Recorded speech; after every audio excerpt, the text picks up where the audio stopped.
Hi guys, welcome back to my channel Hema's vlogs. ఈరోజు మనం ఆంధ్రప్రదేశ్లో అత్యంత పవిత్రమైన ప్రసిద్ధి చెందిన విజయవాడ కనకదుర్గ అమ్మవారి ఆలయం గురించి మాట్లాడుకుందాం.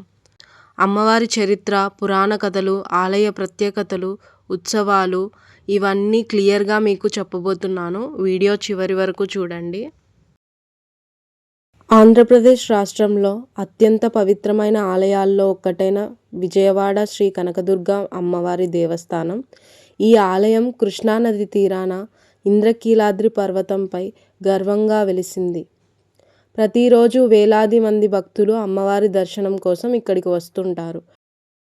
ఇప్పుడు మనం ఆలయ చరిత్ర, పురాణాలు, విశేషాలు, దృశ్యాలు అన్నీ ఈ వీడియోలో తెలుసుకుందాం. పురాణ కథల ప్రకారం ఒకానొక సమయంలో మహిషాసురుడు అనే రాక్షసుడు భూమి మీద హింసలు సృష్టించసాగాడు. ఆ దుర్మార్గుడిని సంహరించేందుకు అమ్మవారు మహిషాసుర మర్దిని రూపంలో అవతరించి ఈ ఇంద్రకీలాద్రి పర్వతంపై మహిషాసురుని సంహరించారు. అందువల్లే అమ్మవారు ఇక్కడ మహిషాసుర మర్దిని రూపంలో వెలశారు. మహాభారతంలో కూడా ఈ క్షేత్రం ప్రస్తావన ఉంది.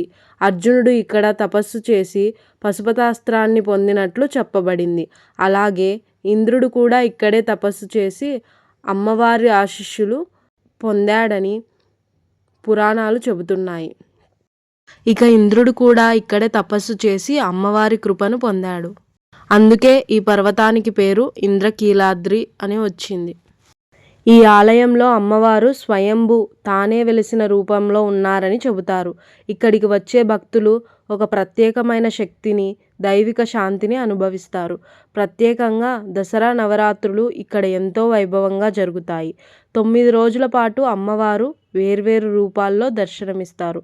శ్రీ బాలత్రిపుర సుందరి, శ్రీ గాయత్రి, శ్రీ అన్నపూర్ణ, శ్రీ మహిషాసురమర్దిని, శ్రీ సరస్వతి, శ్రీ లలితా త్రిపుర సుందరి, శ్రీ మహాలక్ష్మి, శ్రీ దుర్గాదేవి, శ్రీ రాజరాజేశ్వరి.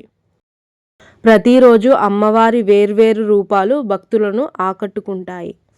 ఈ సమయంలో దేశం నలుమూలల నుండి లక్షలాది భక్తులు విచ్చేసి అమ్మవారిని దర్శించుకుంటారు. ఆలయం ఇంద్రకీలాద్రి పర్వతం పైన ఉండటం వల్ల ఇక్కడ నుండి కనిపించే దృశ్యం వర్ణనాతీతం. ఒకవైపు ప్రవహించే కృష్ణానది, మరోవైపు ప్రకాశం బ్యారేజ్ అందంగా కనిపిస్తాయి. రాత్రి వేళల్లో బ్యారేజ్ మీద వెలుగులు మెరుస్తుంటే ఆ దృశ్యం మరీ అద్భుతంగా ఉంటుంది. ఆలయ గర్భగుడిలో అమ్మవారు సింహాసనంపై కూర్చుని మహిషాసురుణ్ణి సంహరించే రూపంలో దర్శనమిస్తారు.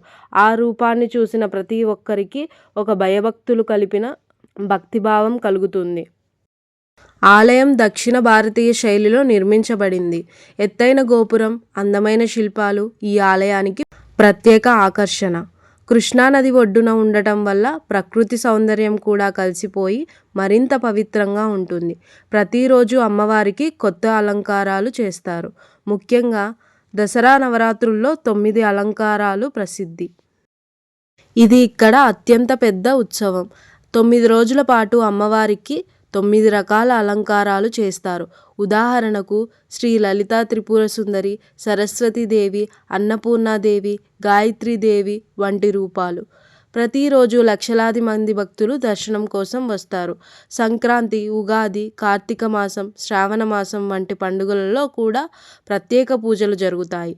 శరన్నవరాత్రి బ్రహ్మోత్సవాలు ఇక్కడ ప్రసిద్ధి.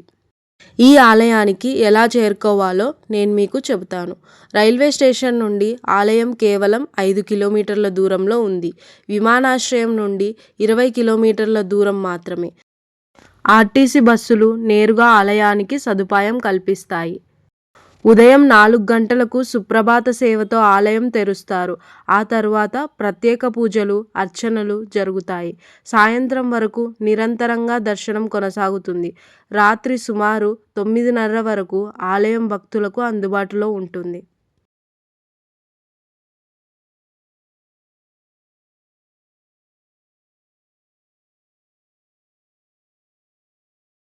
మేము అక్టోబర్ 2న కనకదుర్గమ్మ టెంపుల్కి వెళ్ళాము.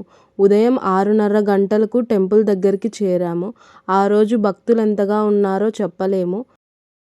లక్షలాది భక్తులు మనతో పాటు దేవి దర్శనం కోసం ఎదురు చూస్తున్నారని చూడగలిగాం. సాయంత్రం 7 గంటలకు ఫైనల్లీ మనకు దర్శనం లభించింది.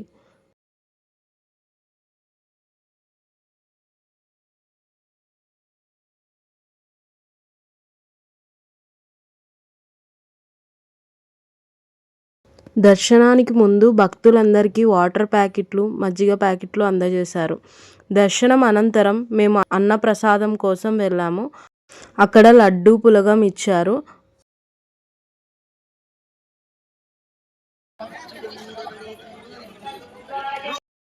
లక్షలాది భక్తులను చూసి తిరుపతి టెంపుల్లో ఉండే వాతావరణమే గుర్తొచ్చింది. అన్నప్రసాదం అనంతరం రాత్రి 8:30కి ఇంటికి బయలుదేరి రాత్రి 9:30కు ఇంటికి చేరుకున్నాము.